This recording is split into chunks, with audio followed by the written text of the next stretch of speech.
At yun guys, andito na po tayo sa ating talaga pinagbibyuhan or pinagbablagan talaga guys na dito sa nakita ko sobrang Lagognay Lagon Kamambugan.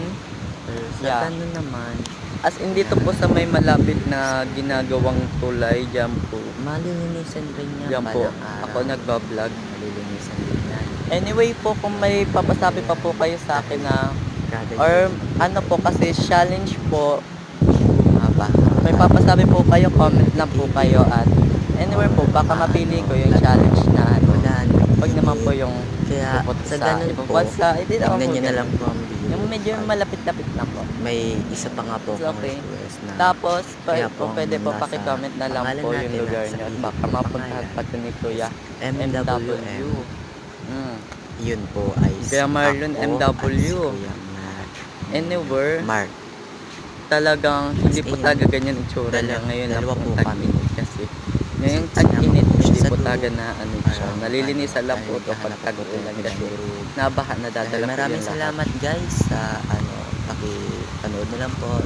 At yun po ang Bill Air natin. As in Bill Air swimming pool po natin sa Lagon.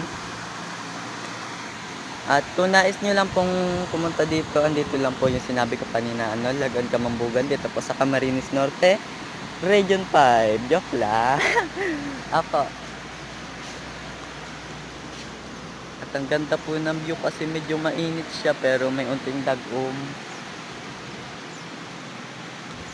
At dito na po tayo magpapakilala sa ating first vlog. Ako po si Kuya Marlon, MW. As in MW kasi may isa pa po tayo isasama. Ako po si Marlon at siya po si Mark Manuel. As in anywhere, medyo pares lang kami ng sa challenge po na ipapa-challenge ninyo, andito po kami para paki-comment na lang po kung baka mapili ko po ang challenge at magustuhan ko pa po. Maraming salamat po.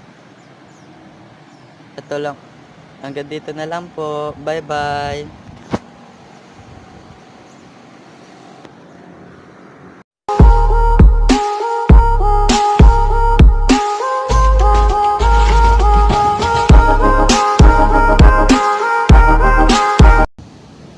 Hello guys, hanggang doon lang tayo. Maraming salamat sa panonood dahil nakapag-road trip naman tayo ngayon dito sa Lagon Kamambugan or ganun. Salamat, bye-bye.